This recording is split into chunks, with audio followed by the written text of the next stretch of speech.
इस वक्त की बड़ी खबर डोंबिवली से आ रही है, जहां बता दें डोंबिवली में शिवसेना शहर शाखा की ओर से अबू आजमी के विरोध में आंदोलन किया गया। कल विधानसभा में समाजवादी पार्टी के महाराष्ट्र अध्यक्ष अबू आजमी ने कहा था कि औरंगजेब क्रूर शासक नहीं थे। उनके इस बयान से बड़ा विवाद खड़ा हो गया है और सभी राजनीतिक दलों ने उनकी आलोचना की है।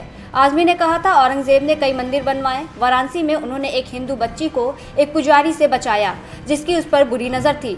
उसने पुजारी को हाथियों से कुचलवा दिया था। अपने रूप का बचाव करते हुए उन्होंने आगे कहा, मैं औरंगजेब को क्रूर शासक नहीं मानता। अबू आजमी हा दरवेळेला भडवेगिरी करत असतो। या देशाविरुद्ध, हिंदुस्थान विरुद्ध नेहमी हिरवा फुटकार सोडत असतो।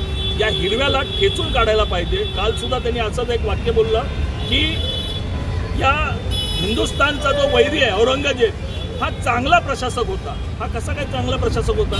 ज्या औरंग्याने या हिंदुस्थानची असंख्य हिंदू मंदिरे असो, आयाबाईंची अब्रू असो, ही लुटलेली आहे, ही तोडलेली आहे, अशा औरंग्याला हा चांगला प्रशासक बोलतो।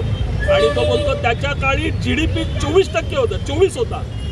अरे भडव्या, तुला जर औरंगजेब चांगला असेल वाटत असेल तर त्या पाकिस्तान आणि अफगाणिस्तानच्या याला बाउंड्रीवर सोडलं पाहिजे। माझी विनंती आहे माननीय मोदी साहेबांना की याला उचला आणि याला त्या सीमेवर पाठवा। अफगाणिस्तान पाकिस्तानचा जिथे जीडीपी सगळ्यात कमी घसरलेला आहे पाकिस्तानचा, आणि पाकिस्तानची म्हणजे भीक मागायची परिस्थिती आली, अशा देशात या भडव्यांना पाठवायला पाहिजे।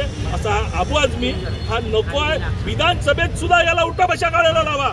हा जेव्हा आमदार म्हणून तिकडे विधानसभेत येईल तेव्हा याला उठाबशा काढून माफी मागायला आणि याच्यावर बुलडोजर चालवा। याची जेवढी संपत्ती आहे या देशात राहून, या देशाचं खाऊन, या देशाविरुद्ध जर बोलत असेल, या हिंदूंविरुद्ध बोलत असेल तर या हिंदू राष्ट्रामध्ये राहणाऱ्याला त्यालाच अधिकार आहे जो वंदे मातरम बोलेल, या हिंदू सनातन धर्माचा जय बोलेल, अशा हिंदू प्रेमी नागरिकांना या देशात राहायचा अधिकार ठेवला पाहिजे, ना की हिंदुस्थान विरुद्ध बरड ओकणारा या हिरव्या फुटकाराला हे ठेचलं गेलंच पाहिजे। आज आम्ही आंदोलन केलं। आमचे सर्व महिला जिल्हा प्रमुख होत्या, आमच्या सर्व महिला भगिनी होत्या, सर्व आमचे बंडू पाटील ग्रामीणचे प्रमुख होते, तात्या गंभीरराव होते, युवा सेना मोठ्या प्रमाणात होती, जितेंद्र पाटील शहर प्रमुख सर्व जण इथे उपस्थित होते।